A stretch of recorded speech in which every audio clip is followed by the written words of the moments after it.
Je vide le moulin, là il se vide. T'entends là? Là il touche là. Tu recules un quart de tour.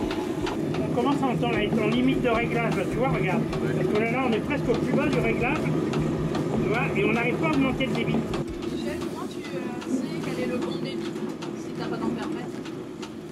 Ah bah là, il n'y a que le poids. Tu calcules, tu mets 2 kg, tu mesures. 2 kg 4 minutes, là.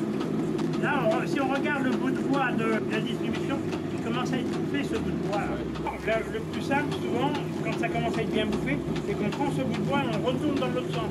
Par contre, ce qui est très important, c'est la façon dont les cylindres blocs sont posés là. On cherche à avoir de la souplesse comme ça. Et pour avoir de la souplesse, il ne faut absolument pas que cette partie-là touche celle-là ou celle-là touche celle-là. Vous voyez qu'ici, il y a toujours du jour là. Imaginons, là, on est toujours sur ce problème de ressort. Ce ressort, c'est une sécurité, on est bien d'accord. Donc là, on est serré à fond pour montrer, en fait, qu'est-ce qui se passe. Ce ressort, il a un tarrage. La hauteur du tarrage, c'est ça. D'accord? Donc, en fait, cette pièce, elle rentre là-dedans.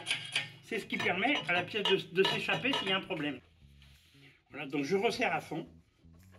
Et là, déjà, un premier truc, c'est-à-dire quand vous démontez le moulin, vous le remontez, vous voyez que là, la souplesse, je l'ai.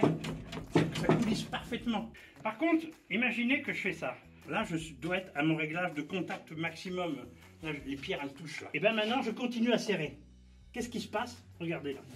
Ça se lève là-bas. Ah oui, ça lève. Si vous arrivez le matin, le moulin il est bourré, la première chose qu'il faut faire, c'est regarder qu'est-ce qui s'est passé là. Si lui il est élevé ou pas. S'il est élevé, ça veut dire qu'il y a vraiment, là il y a vraiment un problème. C'est que là, vous avez commencé à faire du pain.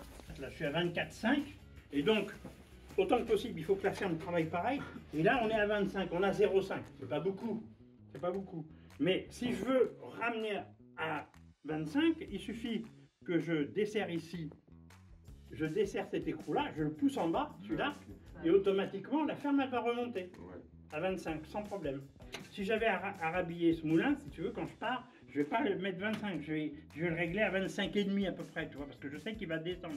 Mais là, il n'y a pas de souci, là c'est bon, ça va, très bien. Donc là, voilà la fameuse butée, tu vois. Là, il y a des adhérences, c'est rien, hein.